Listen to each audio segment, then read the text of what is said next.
This is the Volvo V60 Cross Country. The V60 part means it's a station wagon. The cross country part means it's got a 2.6-inch lift, technically making it an SUV. The question becomes, is the best SUV Volvo makes actually a lifted station wagon? Let's find out.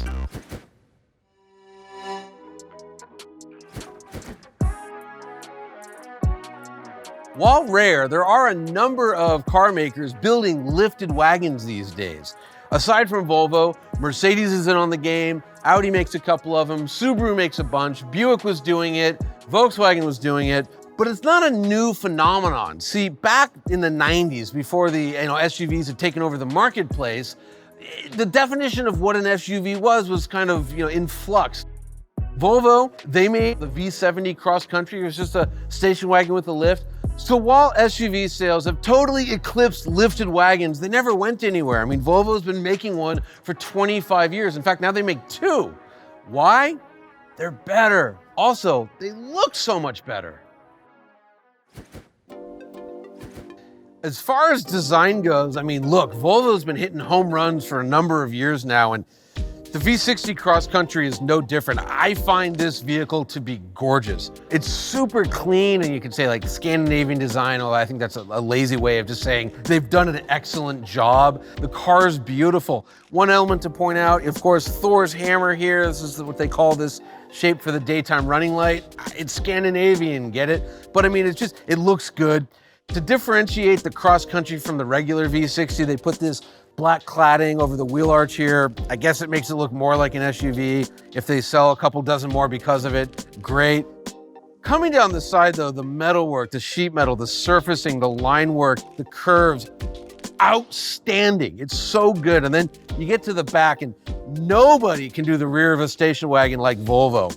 Just gorgeous. And then even these taillights, which are this big because Volvo's in the safety, they just work. It looks so much better than the sedan. In fact, why would you get a big dumpy SUV when you can have this? Look at it.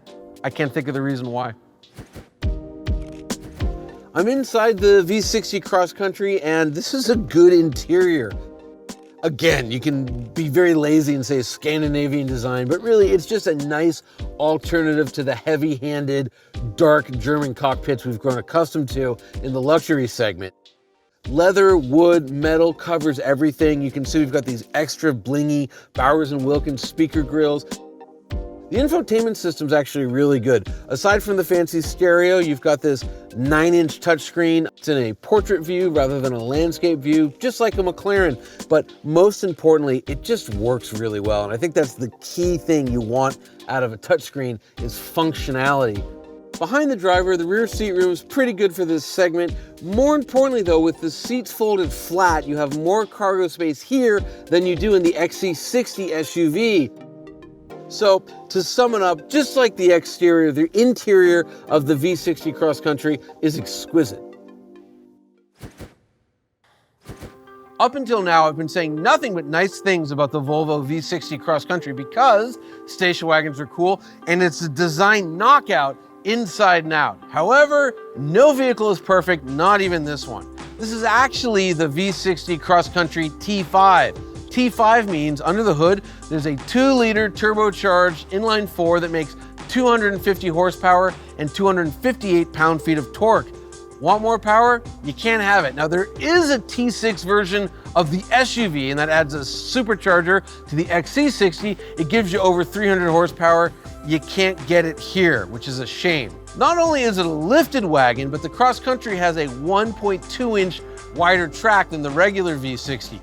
Why do they do this? It pays some dividends off-road, but actually having a wider track gives you a better ride quality. And because of this, counterintuitively, I like the way that Volvo Cross Countries drive better than the regular sedans and wagons. However, because there's no supercharger, you get pretty good MPGs.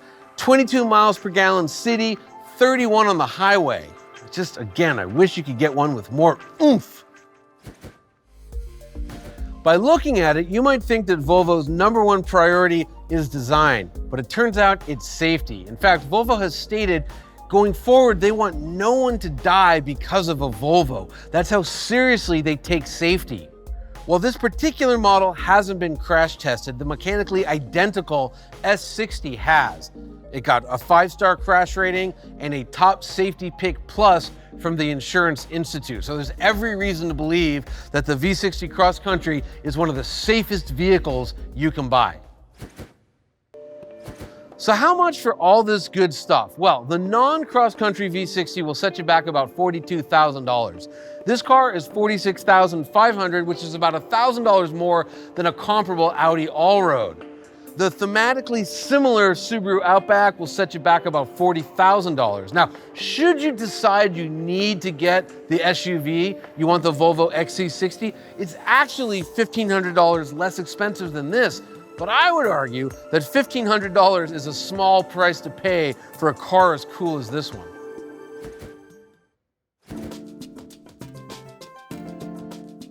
If there's one thing I want you to take away about the Volvo V60 Cross Country, it's instead of buying just another SUV, you could have this. Now look, you might say, well, I need an SUV. Well, why? You're gonna go off-road? This can do everything an SUV can do off-road. You need to haul stuff? This can haul as much as an SUV. Plus it gets better gas mileage. Plus, look at it, it's gorgeous. Plus it drives like a car. Actually, I would argue that because of the raised ride height and the wider track, it drives better than the car. So if you're watching this, I beg you, join the club, buy more wagons. To see vehicle rankings and a complete buyer's guide, please visit motortrend.com/cars.